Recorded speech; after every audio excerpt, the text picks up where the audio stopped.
কোনো এক বৃদ্ধা মহিলা, তার পরিবারের কেউ নাই,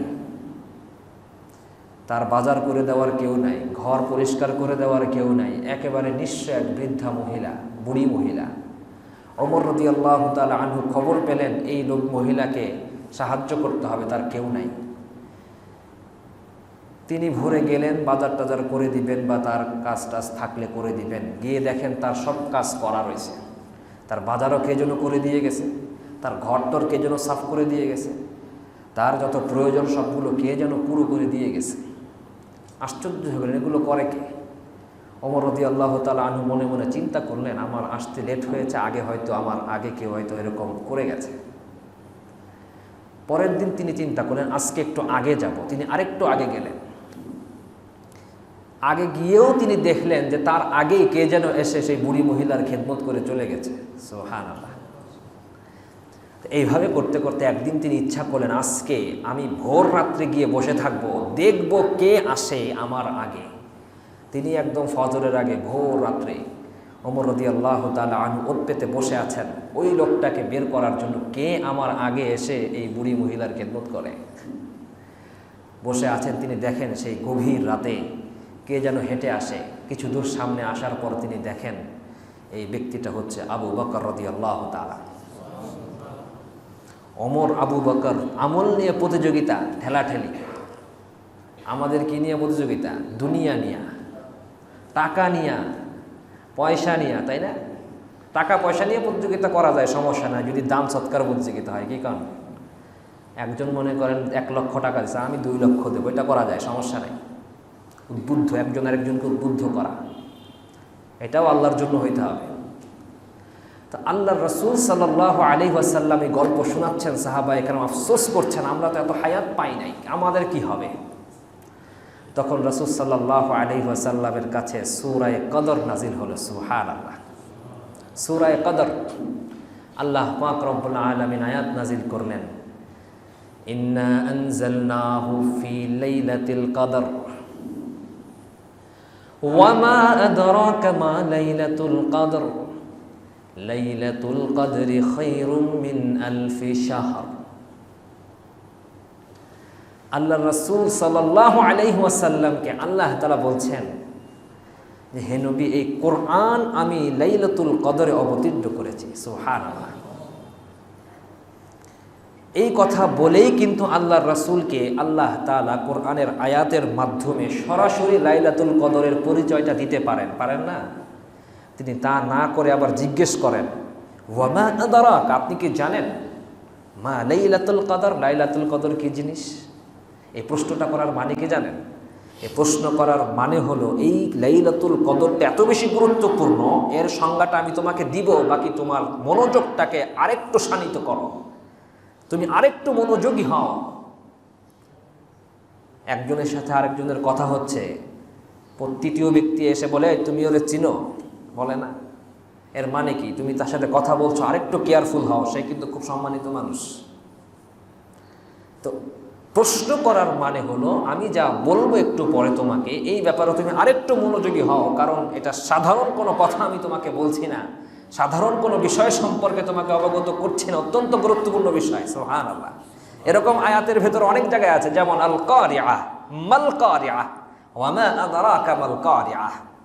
আল্লাহ তাআলা বলেন আল কারিআহ, খটখটানেওয়ালা, নককারী, নক, যে নক করে তাকে কি বলে? কারিআহ বলে। তো এই কথা বলে আল্লাহ তাআলা বলতেছেন মাল কারিআহ, কারিআহ কি জিনিস? এই নক করবে, এটা আবার কি?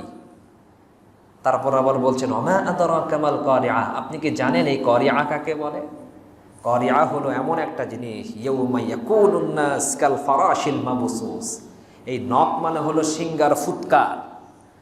ইসরাফিল আলাইহিস সালাম যে সময় নক দিবে, গোটা দুনিয়া তছনছ হয়ে যাবে। সুবহানাল্লাহ,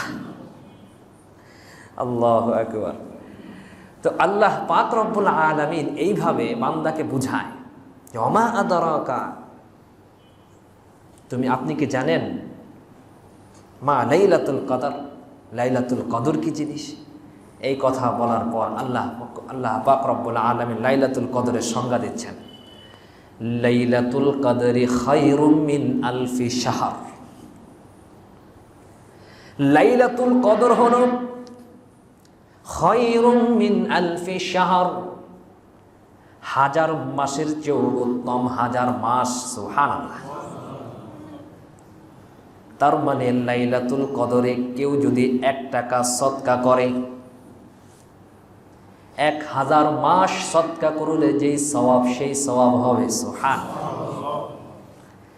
লাইলাতুল কদরে কেউ যদি নামাজ পড়ে 2 রাকাত, 1000 মাস ব্যাপী সে যদি 2 রাকাত নামাজ পড়ে যেই সওয়াব হবে সেই সওয়াব।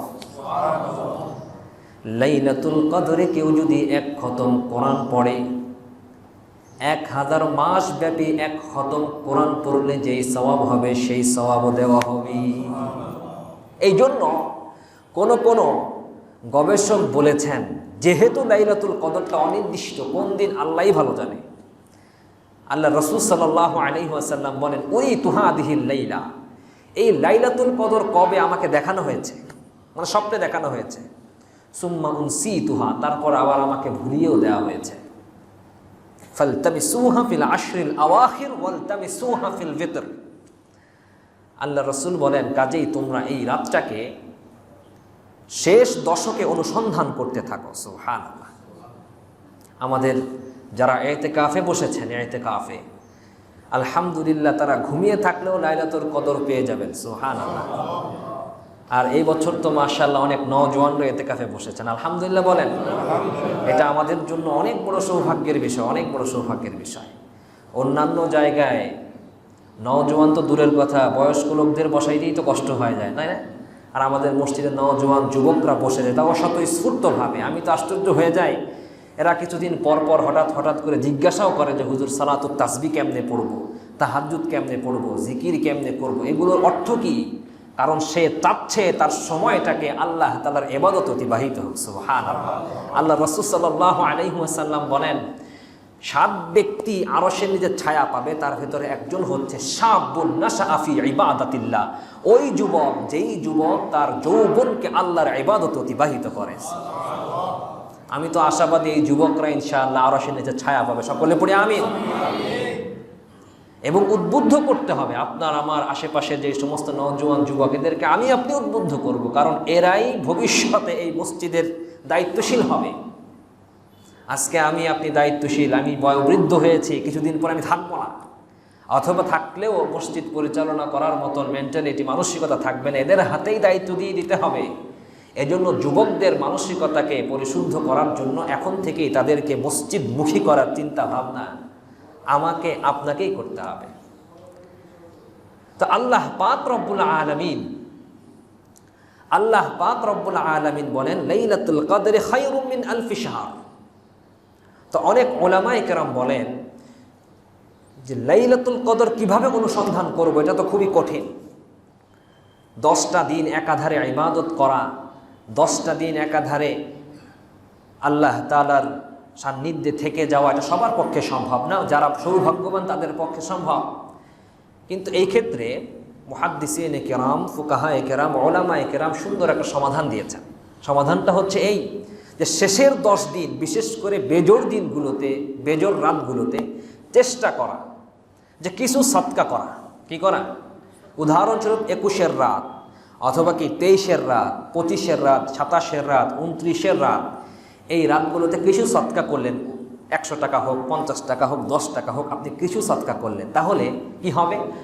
যদি ওই রাতটা সবে কদরের রাত হয়ে যায়, তাহলে আপনার ওই সদকাটা সবে কদরে হয়ে গেল, আপনি 1000 মাসে সদকা করার সওয়াব পেয়ে গেলেন। চেষ্টা করা পুরো রাতব্যাপী না হলেও কমপক্ষে 2 রাকাত নামাজ পড়া। কয় রাকাত? 2 রাকাত পড়তে তো আর সমস্যা নাই, কি কন? এত কঠিন কিছু না, 2 রাকাত পড়া যায়। 2 রাকাত নামাজ পড়া কমপক্ষে। তাহলে কি হবে? দৈনিক যদি আপনি 2 রাকাত নামাজ পড়েন রাতে, আর যদি সেই রাতটা সবে কদর হয়ে থাকে, তাহলে ইনশাআল্লাহ 1000 মাস যদি আপনি 2 রাকাত নামাজ পড়তেন, সেই সওয়াব আপনার আমলনামায়। এইভাবে ওই রাতে কোনো এক ব্যক্তিকে সাহায্য করা, কোনো এক ব্যক্তির ইকরাম করা, সম্মান করা, কাউকে খাওয়ানো, অথবা কারো সমস্যা থাকলে সেটা সমাধানের চেষ্টা করা, যে কোনো ধরনের সমস্যা হইতে পারে আপনার সাধ্য অনুযায়ী, ওই যে কোনো একটা রাত যদি সবে কদর হয়ে যায়, আপনি তাহলে সেক্ষেত্রে 1000 মাস ব্যাপী কোনো ব্যক্তিকে সাহায্য করলে, সহযোগিতা করলে যে সওয়াব, সেই সওয়াব আপনি পেয়ে যাবেন। অথবা আপনি যে সমস্ত নেক আমলগুলো করতে পছন্দ করেন, ভালোবাসেন, যেমন তাহাজ্জুদ পড়া, সালাতুত তাসবিহ পড়া, অথবা যে কোনো জিকির করা, যে কোনো জিকির বলতে মাসতুন জিকির, তাসবিহ সুবহানাল্লাহ পড়া, আলহামদুলিল্লাহ পড়া, আল্লাহু আকবার বলা, সুবহানাল্লাহি ওয়া বিহামদিহি সুবহানাল্লাহিল আযীম, এছাড়াও বিভিন্ন রকমের জিকির, লা ইলাহা ইল্লাল্লাহ, এই সমস্ত জিকিরগুলোর নির্দিষ্ট একটা সংখ্যক পরিমাণ নির্ধারণ করে নেওয়া যে আমি প্রতি বেজর রাত্রে এতটুকু জিকির করব। তাহলে কি হবে, যদি কোনো একটা রাত সবে কদর হয়ে গিয়ে থাকে আর সেই রাতে যদি আপনার ওই অল্প পরিমাণ জিকিরও হয়ে থাকে, ওই জিকিরটা 70,000 মাস, 1000 মাস যদি কি করা হতো যে সওয়াব, সেই সওয়াব আপনার আমলনামায় হয়ে যাবে। সহজ না বিষয়টা? খুবই সহজ, বেশি সময় না, মাত্র 1 ঘন্টা আধা ঘন্টার ব্যাপার এগুলা। কিছু জিকির, কিছু ইবাদত, 2 রাকাত নামাজ, কাউকে কিছু সদকা করা, সহযোগিতা করা, কারো দেখভাল করা, কারোর সাথে ভালো কথা বলা ইত্যাদি ভালো কিছু কাজকে নির্ধারণ করে নেওয়া যে আমি এই রাতে এই নির্দিষ্ট সময় করব। তাহলে ওই রাতটা সবে কদর হয়ে থাকলে ওই ভালো কাজগুলো 1000 মাস ব্যাপী করলে যে সওয়াব, সেই সওয়াব হয়ে যাবে। আল্লাহ রাসূল সাল্লাল্লাহু আলাইহি ওয়াসাল্লাম সবে কদর কোন দিন হতে পারে এই ব্যাপারে অনেক আলামত, নিদর্শন বলেছেন। নির্দিষ্ট কোনো দিন নির্ধারণ যেহেতু নেই, আল্লাহ রাসূল বলেন, আমি সবে কদরকে স্বপ্নে দেখলাম, পরে আবার ভুলেও গেলাম। কাজেই তোমরা শেষ দশকে খুঁজতে থাকো, বিশেষ করে বেজোর রাতগুলোতে খোঁজো। এ কথা বলে আল্লাহ রাসূল বলেন যে ফাআমতারাতিস সামাউ হাদিহিল লাইলা, আমি স্বপ্নে এটাও দেখেছি যেটা সবে কদর ছিল, ওই রাতে আসমান থেকে বৃষ্টি বর্ষণ হয়েছে। সুবহানাল্লাহ, কি বর্ষণ হয়েছে? বৃষ্টি বর্ষণ হয়েছে। আপনারা খেয়াল করবেন 21-এর রাতে কিন্তু বৃষ্টি হয়েছিল হালকা, তো বৃষ্টি বর্ষণ হয়েছে। আল্লাহ রাসূল বলেন ফাআমতারাতিস সামাউ হাদিহিল লাইলাতা, আসমান বৃষ্টি বর্ষণ করে এই রাতে। সুবহানাল্লাহ, এটা নিদর্শন, বাকি এটা নিশ্চিত কোনো কথা না, এটা সম্ভাব্য একটা আলামত। আল্লাহ রাসূলের স্বপ্ন থেকে তিনি এটা বর্ণনা করেছেন, তিনি ভুলে গেছেন, আল্লাহ রাসূলকে ভুলিয়ে দেওয়া হয়েছে। এই কথা বলার পর আল্লাহ রাসূল বলেন, আমি স্বপ্ন দেখলাম যে ওই রাতে আমি ইবাদত করছি, তো ইবাদত করছি, তো সকালবেলা ইবাদত থেকে যখন আমি ফারেগ হই, আলাদা হই, ইবাদত থেকে যখন আমি চলে আসি, তখন আমি দেখি ও আনা আসজুদু বাই আলাল মাই ওয়াত তিন, আমি সেজদা দিচ্ছিলাম মাটি এবং পানির উপর, তার মানে কাদার উপরে, এবং আমার কপালে কি ছিল? কাদা লেগেছিল। স্বপ্নে এটা দেখেছেন আল্লাহ রাসূল। তার মানে বোঝা গেল রাতভর ইবাদত যে করেছেন, ইবাদত করার কারণে মসজিদের ভেতরটা তো এখনকার মতো তখন টাইলস ছিল না। হাদিসের ভেতরে আছে ওয়াকানাল মসজিদু আলা আরিশ, আল্লাহ রাসূল সাল্লাল্লাহু আলাইহি ওয়াসাল্লামের সময় ওই মসজিদে নববীটা ছিল আলা আরিশ। আরিশ মানে খেজুর পাতার ছাউনির মসজিদ। তো স্বাভাবিকভাবেই রাতভর যদি বৃষ্টি হয়, তো বৃষ্টির ফোঁটা ভেতরে পড়াটাই স্বাভাবিক। আবার অনেক পানি খেজুর পাতার ফাঁকে ফোঁকে এখানে সেখানে জমে থাকে, সকালবেলা বৃষ্টি না হইলেও ফোঁটা ফোঁটা পড়তে থাকে। তো ভেতরটা যেহেতু মাটি কাদা হয়ে যায়, তা রাসূল সাল্লাল্লাহু আলাইহি ওয়াসাল্লাম মসজিদে ইবাদত করছেন, তো ইবাদত থেকে উঠে দেখেন তার কপালে কি লেগে আছে? কাদা লেগে আছে। তাহলে বোঝা গেল আল্লাহ রাসূল সাল্লাল্লাহু আলাইহি ওয়াসাল্লাম রাতভর ইবাদত করেছেন, তখন কি ছিল? বৃষ্টি ছিল। এটা একটা নিদর্শন, এটা হতেও পারে নাও হতে পারে, বাকি একটা চিহ্ন, আলামত। আল্লাহ রাসূল সাল্লাল্লাহু আলাইহি ওয়াসাল্লাম তখন বলেন যে কাজী আমার সাথে তোমরা আজকে ইতিকাফ করো। সেই রাতটা ছিল হচ্ছে 21-এর রাত। কিসের রাত? 21-এর রাত। 21-এর রাত ছিল। আল্লাহ রাসূল বলেন এতদিন যাবত আমার সাথে যারা ইতিকাফে ছিলে, আজকে থেকে তারা আমার সাথে আবারও ইতিকাফে বসে যাও, শেষ 10 দিন আমরা ইতিকাফ করব। হযরত আবু সাঈদ খুদরি রাদিয়াল্লাহু তাআলা আনহু তিনি বলেন ফাআবসারাত আইনায়া রাসূলুল্লাহি সাল্লাল্লাহু আলাইহি ওয়াসাল্লাম আলা জাবহাতিহি আসরুল মা। সুবহানাল্লাহ, আসরুল মাই ওয়াত তিন। আল্লাহর রাসূল বলেন, আবু সাঈদ খুদরি রাদিয়াল্লাহু তাআলা আনহু তিনি বলেন যে আমি আল্লাহর রাসূল সাল্লাল্লাহু আলাইহি ওয়াসাল্লামকে দেখলাম ওই 21-এর রাত্রে ইবাদত করেছেন। সকালবেলা আমি দেখলাম আল্লাহর রাসূল সাল্লাল্লাহু আলাইহি ওয়াসাল্লামের কপালে মাটি এবং কাদার চিহ্ন লেগে আছে। সুবহানাল্লাহ। অবশ্য আল্লাহ রাসূল ঘুম থেকে সকালবেলা উঠে বলেননি যে এই রাতটা সবে কদর ছিল, এজন্য এই রাতটাই সবে কদর, এটা বলার সুযোগ নেই, বাকি হতে পারে। তো এই ব্যাপারটা অনির্দিষ্ট বা অনিশ্চিত কেন রাখা হলো, এটার ব্যাপারে অনেক ব্যাখ্যা বিশ্লেষণ বা অনেক রকমের কথাবার্তা আছে। তবে সবচাইতে মজাদার যেই ব্যাখ্যা, সুন্দর যেই ব্যাখ্যা, সেটা হচ্ছে এই, আল্লাহ তাআলার পক্ষ থেকে বান্দাকে এটা এক ধরনের পরীক্ষা। সুবহানাল্লাহ। তার মানে বান্দা আল্লাহকে কি পরিমাণ পছন্দ করে, আল্লাহর সান্নিধ্য কি পরিমাণ চায়, আখেরাতকে সে কিভাবে মূল্যায়ন করে, আল্লাহ তাআলা পরীক্ষা করবেন। সুবহানাল্লাহ। নির্দিষ্ট করে দিল এই দিনেই ইবাদত, তখন বান্দা কি করবে? ওই দিনেই ইবাদত করবে বা ওই রাতেই ইবাদত করবে। আর যখন অনির্দিষ্ট থেকে গেল 10 দিনের ভেতরে, বান্দার ভেতরে এই অনুভূতি জাগবে, এই তাড়না জাগবে, এই উৎকণ্ঠা জাগবে যে এই গোটা 10-এর ভেতরে যে কোনো দিন যেহেতু শবে কদর, আর শবে কদরের ব্যাপারে এত গুরুত্ব দেওয়া হয়েছে, আমি গোটা 10টা দিন শবে কদরকে অনুসন্ধান করার জন্য আল্লাহ তাআলার জন্য নিবেদন করে দিলাম। সুবহানাল্লাহ। এই মানসিকতা আমি পোষণ করি কিনা, আল্লাহ তাআলার পক্ষ থেকে এটা এক ধরনের পরীক্ষা। রব্বুল আলামিন শরীয়তের এমন অনেক বিধান দিয়েছেন যেগুলো মূলত বান্দাকে টেস্ট করার জন্য, পরীক্ষা করার জন্য। গত সপ্তাহে বলেছিলাম সদকাতুল ফিতর তার মধ্যে একটা। সদকাতুল ফিতরের যে একাধিক মান দেওয়া আছে, তাই না? একাধিক মান, এটা পরীক্ষা স্বরূপ যে বান্দা কোনটা চুজ করে একটু দেখি। আমার বান্দা, আমি রব্বুল আলামিনের জন্য আখেরাতের ক্ষেত্রে কি ধরনের মানসিকতা পোষণ করে, একটু টেস্ট হয়ে যায়। সে কি নিম্নমানেরটা গ্রহণ করে না সর্বোচ্চ মানেরটা গ্রহণ করে, সে কি তার সামর্থ্য অনুযায়ী গ্রহণ করে নাকি সবচাইতে নিম্নমান রয়েছে বিধায় সেটাই গ্রহণ করছে।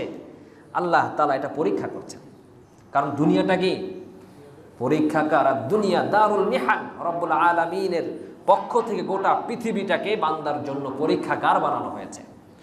তো যাই হোক, রব্বুল আলামিন আমার আপনার জন্য শবে কদর উপহার হিসেবে দিয়েছেন। আমি আপনি যেহেতু হাজার হাজার বছর হায়াত পাবো না, শত শত বছর হায়াত পাবো না, বনি ইসরায়েলের মতন দীর্ঘ হায়াত পেয়ে ইবাদত বন্দেগী করতে পারবো না, শারীরিকভাবে মানসিকভাবে আমরা যেহেতু অনেক দুর্বল, এজন্য রব্বুল আলামিনের পক্ষ থেকে এই বিশেষ অফারগুলো দেওয়া হয়েছে। আর এই অফার, এই সুযোগগুলো যদি গ্রহণ করে আমি আপনি কামিয়াব হতে না পারি, এই সুযোগগুলো যদি গ্রহণ করতে না পারি, আমার চাইতে কপাল পোড়া কেউ নাই। এজন্য এই শবে কদর খোঁজার জন্য অন্তত পক্ষে বেজর রাতগুলোর কিছু সময় হলেও ইবাদতে অতিবাহিত করার চেষ্টা করা। গোটা রাত আমাদের অনেকের পক্ষেই সম্ভব না, কিন্তু অন্তত পক্ষে কি করা? অন্তত পক্ষে 1 ঘন্টা, আধা ঘন্টা সামান্য কিছু ইবাদত, কিছু জিকির, কিছু তেলাওয়াত, কিছু নামাজ, সালাতুত তাসবিহ, সালাতুত তাহাজ্জুদ, 1 ঘন্টা হোক, আধা ঘন্টা হোক, অন্তত পক্ষে শুধু 2 রাকাত নামাজ হোক, যে কোনো বেজর রাত্রেও আমি কি করি? এইভাবে অতিবাহিত করি। তাহলে দেখা যাবে ইনশাআল্লাহ শবে কদরের ফজিলত অল্প হলেও আমি কি করব? পেয়ে যাব ইনশাআল্লাহ। এই চেষ্টাটুকুন করা যাবে তো ইনশাআল্লাহ। আল্লাহ তাআলা আমাদেরকে তৌফিক দেন। এখন দ্বিতীয় কথা হলো, আমরা শবে কদরের আমল কিভাবে করব? শবে বরাতের আমল যেভাবে করেছি, শবে কদরের আমলও সেভাবেই। বিশেষ কোনো সূরা, বিশেষ কোনো নামাজের পদ্ধতি, বিশেষ কোনো নিয়ম এই শবে কদরকে অতিবাহিত করার ক্ষেত্রে নাই। গোটা রাত ইবাদতে কাটানো, এটাই হচ্ছে কি মূল কথা। এখন ইবাদত বলতে আমরা কি বুঝি? নামাজ বুঝি, তেলাওয়াত বুঝি, জিকির বুঝি, তাই না? ইত্যাদি আমলগুলো গোটা রাত ব্যাপী করা, কাজা নামাজ পড়া, আমাদের জীবনে অনেক কাজা নামাজ আছে, সেই কাজাগুলো আদায় করা, সদকা করা, ভালো ভালো কাজ করা, এই সমস্ত নেক আমলগুলোর মাধ্যমে গোটা রাত অতিবাহিত করা, এটাই শবে কদরের আমল। শবে কদর না, যে কোনো দিবস, যে কোনো রাতভর মাসনুন ইবাদতের মাধ্যমে অতিবাহিত করা, এটা হচ্ছে কি নিয়ম। তো রব্বুল আলামিনের পক্ষ থেকে এই বিশেষ অফারগুলো গ্রহণ করে যদি আমি আপনি আমলগুলো করতে পারি, ইনশাআল্লাহ এটা আমার জন্য অনেক বড় সৌভাগ্যের বিষয়। দ্বিতীয় কথা হলো, আমরা একটা ধারণা নিয়ে সবসময় থাকি যে 27শে রমাদান এটাই বোধহয় শুধুমাত্র শবে কদর, তাই না? এরকম আমরা মনে করি না? অথচ মজার বিষয় হলো, শবে কদরের ব্যাপারে যে সম্ভাব্য দিনগুলোর কথা বলা হয়, সেই দিনগুলোর ভেতরে 27শে রমাদানও একটা, কিন্তু অন্যান্যগুলোর তুলনায় 27শে রমাদান হওয়ার ব্যাপারে নিশ্চয়তা আরও কম। ব্যাপারটা কেমন হয়ে গেল না? হ্যাঁ, আমরা খতম দিব ওই রাত্রে, ওই রাত্রে কথা বলবো, ইবাদত বন্দি করবো, কোনো সমস্যা নাই, যেহেতু হইতে পারে, সম্ভাব্য দিন তো কমপক্ষে ইবাদত করলে তো আর কোনো লস নাই। সেই হিসেবে এই ট্রেড তৈরি হয়ে আছে, আমরা এটাকে বন্ধ করছি না, চলতে থাকো, কারণ দিনটা তো বেজরের রাত, কি বলেন, রাতটা তো বেজরের রাত, ইবাদত করলে তো হয়েও যেতে পারে। এই সম্ভাবনা থাকার কারণে কমপক্ষে সবগুলো রাত না হলেও একটা রাত হলেও তো গোটা রাত আমরা জাগছি, ঠিক না? এই মানসিকতা বা এই সম্ভাবনার কারণেই আমরা মূলত এই রাতে ইবাদত করে থাকি, বা কেউ আমরা বলি না যে এই রাতে ইবাদত করা যাবে না, বরঞ্চ করা কি আরো ভালো। বরঞ্চ 29-এর রাতটাও উচিত 27-এর মতন অতিবাহিত করা, 25-এর রাতটাও উচিত 27-এর মতন অতিবাহিত করা, 23-এর 21-এর রাতটাও উচিত 27-এর মতন অতিবাহিত করা উচিত ছিল। কিন্তু আমরা যেহেতু সবগুলো পারি না, কমপক্ষে একটা রাত তো করছি, আলহামদুলিল্লাহ, তাই না? তা আল্লাহ তাআলা তৌফিক দেন। হ্যাঁ, কোনো মুহাদ্দিসিনে কেরাম 27-এর ব্যাপারে খুব জোরালোভাবে বলেছেন, এটাও সঠিক, 27-এর ব্যাপারে খুব জোরালোভাবে বলেছেন। অন্তত পক্ষে তাদের কথা বা তাদের মতামতের উপরে ভিত্তি করেই মূলত 27-এর রাতটাকে একটু অন্যভাবে গুরুত্ব দেওয়া হয়। কিন্তু বস্তুত বিভিন্ন বর্ণনার ভিত্তিতে 27-এর রাতের তুলনায়ও গুরুত্ব বেশি। তো আল্লাহ তাআলা আমাদেরকে সঠিকটা বোঝার তৌফিক দেন, সকলে পড়ি আমিন। তো যাই হোক, 27-এর রাত ইনশাআল্লাহ আগামী রবিবার, তাই না? আগামী রবিবার দিনগত রাতে ইনশাআল্লাহ 27-এর রাত, পরের দিন 27-এর সকাল, ওই রাতে ইনশাআল্লাহ অত্যন্ত জরুরি কথাবার্তাও হবে। আমাদের যেই তারাবির চলছে সেই তারাবির খতম হবে। আমরা ইনশাআল্লাহ সবাই একত্রিত হব, জমা হব, কোরআন সুন্নাহ সম্পর্কে জানবো, ইবাদত বন্দেগী কীভাবে করতে হয় সে ব্যাপারেও সংক্ষিপ্ত ধারণা নিব, এবং গোটা রাতটা ইবাদতের মাধ্যমে মসজিদে হোক বাসায় হোক আমরা কাটাবো। এটা হচ্ছে শবে কদর সংক্রান্ত সংক্ষিপ্ত কিছু কথা, যেগুলো শুনলে আমাদের জন্য আপাতত যথেষ্ট। কিন্তু শবে কদর ছাড়াও আরেকটা বিষয় প্রসঙ্গত বলে দিতে হয়, সেটা হচ্ছে বর্তমানে করোনা ভাইরাসের যেই প্রাদুর্ভাব, যেভাবে এটা ছড়ছে, বিভিন্নভাবে বিভিন্ন জায়গায় মানুষ আক্রান্ত হচ্ছে, অ্যাফেক্টেড হচ্ছে, অনেকে মারা যাচ্ছে, সমস্যা হচ্ছে। এই ক্ষেত্রে আমাদের করণীয়টা কি? আমরা সাধারণত আমাদের মানসিকতাটা এমন হয়ে গেছে, অনেকের ক্ষেত্রে, সবার ক্ষেত্রে না, যে আমরা মনে করতেছি যে মাস্ক পরলে অথবা সোশ্যাল ডিস্টেন্স বজায় রাখলে অথবা হ্যান্ড স্যানিটাইজড করলে অথবা ইত্যাদি স্বাস্থ্যবিধি সুরক্ষা নীতি মানলেই হয়তো আমি নিরাপদ হয়ে গেলাম। এমনটা ভেবে বসলে কিন্তু সমস্যা, এমনটা ভেবে বসলে সমস্যা। এই কথাগুলো এই জন্য বলছি কারণ আমাদের অনেক ভাই আমাদের আশেপাশে থাকেন, বা আমাদের সাথে একসাথে আমরা নামাজ পড়তাম, অনেকেই অলরেডি অ্যাফেক্টেড হয়ে তারা মসজিদে আসতে পারছেন না, তারা বিভিন্ন সমস্যার মুখোমুখি হচ্ছেন। তো এই জন্য আমরা আমাদের আকীদাকে পরিবর্তন করি, আমাদের মানসিকতাকে পরিবর্তন করে আমরা সতর্ক থাকবো, এতে কোনো সমস্যা নাই, এটা আরও ভালো, বরং এটা সুন্নাহ। অনেকে আমরা বাড়াবাড়ি করি, অথচ আল্লামা মুফতি তাকি ওসমানী হাফিজাহুল্লাহ, আরেকবারও বলছি, মুফতি তাকি ওসমানী হাফিজাহুল্লাহ, আপনারা অনেকে নাম শুনে থাকবেন, যিনি একসময় পাকিস্তানের জাস্টিস ছিলেন, পরবর্তীতে এখন তিনি পাকিস্তানের দারুল উলুম করাচির প্রধান পরিচালক, এবং আইসিও যেটা ইসলামিক ওই যে বড় একটা সংস্থা আছে, ওই ইসলামিক কনফারেন্স অর্গানাইজেশন, এটার উনি একজন, আমাদের বাংলাদেশ, ভারত, পাকিস্তান এই 3 দেশের উনি হচ্ছেন ওই সংস্থার প্রতিনিধিত্ব করেন। এত বড় ব্যক্তিত্ব তিনি বিভিন্ন গবেষণার ভিত্তিতে তিনি ফতোয়া দিয়েছেন যে বর্তমান পরিস্থিতিতে মসজিদে মাস্ক ব্যবহার করা, সোশ্যাল ডিস্টেন্স বজায় রাখা, পারস্পরিক দূরত্ব বজায় রেখে সুরক্ষা নীতি মেনে নামাজ আদায় করা, এটা বৈধ। এটা কি বৈধ? বৈধ। অনেক সময় আমাদেরকে বলা হয়, হুজুর আপনি তো কিছু কন্টন না, আমরা তো পাশে পাশে ফাঁক ফাঁক করে দাঁড়াই, নামাজ কি হয়? মাস্ক পরে কি নামাজ হয়? হাদিসের ভিতরে তো মুখ ঢেকা নামাজ পড়া নিষেধ আছে। আসলেও কিন্তু আছে। আবু দাউদ শরীফের একটা রেওয়ায়াত আছে, আবু দাউদ শরীফের মধ্যে পাওয়া যায় যে মুখ ঢেকে নামাজ পড়াটা কি মাকরুহ, এই মর্মে একটা বর্ণনা পাওয়া যায়।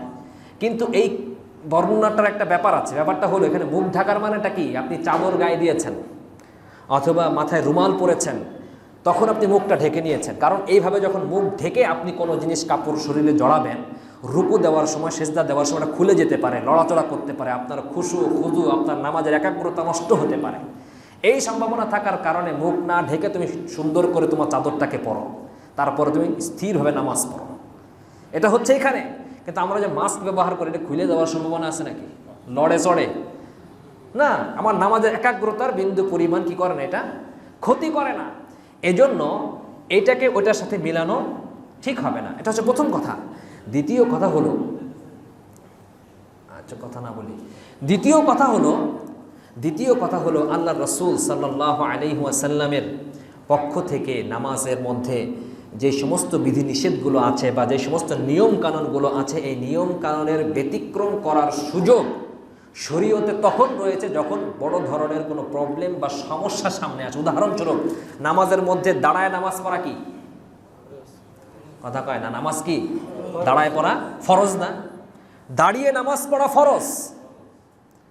এখন আপনার মাথায় সমস্যা, দাঁড়ায় নামাজ পড়তে গেলে আপনি নামাজ পড়তে পারেন না, আপনাকে কি করতে হবে? বসে পড়তে হবে। এখন যদি আপনাকে আমি অভিযোগ করে বলি হাদিসের ভিতরে দাঁড়ায় নামাজ পড়ার কথা আছে, আপনি বসলেন কেন? দাঁড়ায় পড়া তো ফরজ, ফরজ তরক করলেন কেন? আপনি উত্তর দেবেন আমি তো মাযুর, আমি তো অপারক। আমি অপারক এই জন্য কি করেছি? আমি দাঁড়িয়ে নামাজ পড়ছি, এই জন্য আমি কি করছি, মানে বসে নামাজ পড়ছি, আমি অপারক। তাহলে অপারগতার সুযোগে যদি আপনি ফরজ তরক করতে পারেন, তাহলে অপারগতার সুযোগে সুন্নত তরক করা যাবে না? কি কয়? হ্যাঁ, এটাই হচ্ছে মূলনীতিটা। হ্যাঁ, কেউ যদি এই ক্ষেত্রেও শতভাগ তাওয়াক্কুল পোষণ করতো, এই সমস্ত নীতিগুলো না মানে, তার ব্যাপারটা ভিন্ন। ধরে নিলাম সে এত বেশি আল্লাহর প্রতি তাওয়াক্কুল করতেছে, এত বেশি আল্লাহর প্রতি আস্থা পোষণ করে, সে একেবারে সর্বোচ্চ পর্যায়ের বুজুর্গ ধরে নিলাম, তার ব্যাপারটা আমরা সিলেবাসের বাহিরে রাখলাম, সে আল্লাহ আর সেই বুঝবে এটা। কিন্তু সাধারণ নিয়ম যেটা, সাধারণ নিয়ম অনুযায়ী সার্বিকভাবে যদি আমাকে আপনাকে সুস্থতা এবং সুরক্ষা নীতি মেনে চলতে হয়, তাহলে এগুলো করতে হবে। এটা বড় বড় ফুকাহায়ে কেরামের পক্ষ থেকে নির্দেশনা আছে। অনেকে আমাদেরকে বলেন যে হুজুর অমুক মসজিদে এরকম কি করে, একসাথে মিলে পড়ে, অমুক জায়গায় করে, ওরা মাস্ক পরে না, এই করে না, সেই করে না। মসজিদের উদাহরণ যদি দিতে হয়, আমরাও দিচ্ছি মসজিদের উদাহরণ, শুনবেন। মসজিদুল হারাম, মসজিদে নববী, ওই মসজিদগুলোতে মাস্ক পরে সোশ্যাল ডিস্টেন্স বজায় রেখে নামাজ আদায় হয়। মসজিদের উদাহরণ যদি দিতে চান, আমরাও মসজিদের উদাহরণ দিচ্ছি। মসজিদে হারাম, যেখানে বিশ্বের বড় বড় বাঘা বাঘা ওলামায়ে কেরাম যেখানকার নেতৃত্ব দিচ্ছেন, তাদের পেছনের মুসল্লিরা ওইভাবে নামাজ পড়ছেন, তারা তো ফতোয়া দিচ্ছেন না যেটা হবে না, কি বলেন? অথচ মসজিদুল হারামের যে সমস্ত খতিব আছেন, ওই খতিবগণ তাদের পক্ষ থেকে এমন এমন অনেক ফতোয়া আছে, যেই ফতোয়াগুলো সরকারের বিভিন্ন নিষেধাজ্ঞা, বিভিন্ন নীতিমালার বিপরীত। কারণ সরকার যে নীতিমালা, যে সমস্ত বিধিবিধান দিচ্ছে, কখনো কখনো এমন হয়েছে ইসলামের সাথে শরীয়তের সাথে সাংঘর্ষিক হয়েছে, তারা তার বিপক্ষে ফতোয়া দিয়েছে। সেই সমস্ত মসজিদের খতিবদেরকে জেলেও যেতে হয়েছে, বিভিন্ন সমস্যায় পড়তে হয়েছে। সেই খতিবরাই এখনও আছেন, তারা এই ছোটোখাটো বিষয়গুলো নিয়ে তারাও তো ফতোয়া দিচ্ছেন না। তাহলে বুঝতে হবে এখানে নিঃসন্দেহে একটা সুযোগের জায়গা আছে।